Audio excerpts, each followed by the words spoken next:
TV once again from rainy Brussels, from SolarPower Summit organized by SolarPower Europe. And we are together with Paolo Frankl, Head of Renewable Energy Division at International Energy Agency. Buongiorno, Paolo. Buongiorno. So, Paolo, we spoke I think last year, around May, about your forecast outlook for renewable energies. And I think that since then there was quite a lot of changes, yes? Allora, our forecast and our long-term outlook have improved indeed on renewables as a consequence of better policies, which were already before COP21 in Paris, and after COP21 there was a lot of momentum in many countries. Renewables are still very dependent on policy, not anymore to get direct economic incentives, but to have the right market design and policy framework to attract investment. As a consequence, the equation is very simple. Better policies, better forecast, and long-term outlook from the IEA. So you still have, I assume, a lot of work, yes? Oh yes, we have too much work all the time, and we are analyzing, however, and this is something that I said in my presentation earlier today, renewables are facing three main challenges. One is still policy uncertainties in a number of countries, I have to say, including in Europe. Second, grid connection issues in some major markets like China or Japan or South Africa. And third, affordable financing in developing countries.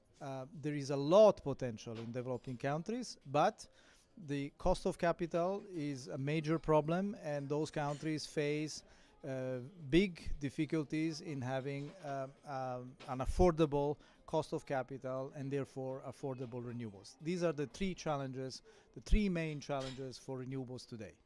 I'm sure, Paolo, that you noticed, especially at the end of last year, this so low prices, yes? In Abu Dhabi, in Dubai, in Chile, etc. Does it also influence your forecast? And how do you feel, now with so competitive prices for renewables? Now, of course, it does influence our forecast. The technology progress is real and is impressive. I have to say two things. First, these are the world records. The average prices are much higher than that. These records are the result of a combination of good, positive, competitive tenders, long-term contracts, and of course expansion in markets with better resources like the Middle East or Africa or Latin America. However, if you look at the big numbers of world installations of solar, they are still in China and Japan, mainly by feed-in tariffs. So the average prices in the world are higher than these auctions. Having said so, they set a very clear direction. The costs of solar are going down. They will continue to go down. We see the moment where solar could become, if not the cheapest, at least among the cheapest sources of electricity in the world. The issue is this sustainable for the industry? I think in the long term it is.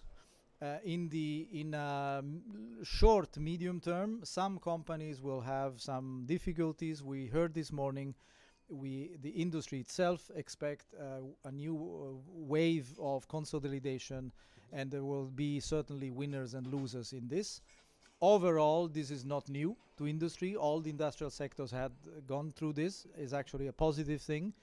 We, the IEA, is in favor of competition, but there are some tough times ahead for some companies in the PV sector.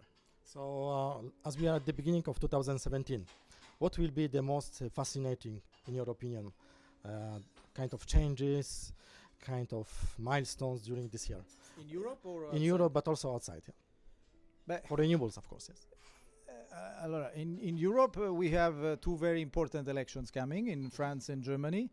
I think the debate in Europe is much larger than just energy. I think the winter package has many positive elements. One above all, to put the customers at the center of the strategy. I think it needs some accompanying strategy, notably I see in the field of increasing electrification, and also maybe a more courageous strategy on electromobility, because the main problem in Europe remains the system is in overcapacity. wholesale market prices are too low to attract any investment. The carbon price is too low to make any shift towards a low carbon price. So all these issues are still there. This is Europe. Outside, we see countries growing in terms of demand. The biggest wild card is what will be the market of solar in China after a record boom in 2016. And as far as other countries are concerned, we're looking very carefully at India. India could be the next giant coming in the solar markets. Okay, thank you so much. Grazie mille. That was Solar PVTV together with Paolo Frankl. Thank you. The boss, the head of Renewable Energy Division at International Energy Agency. Thanks for watching.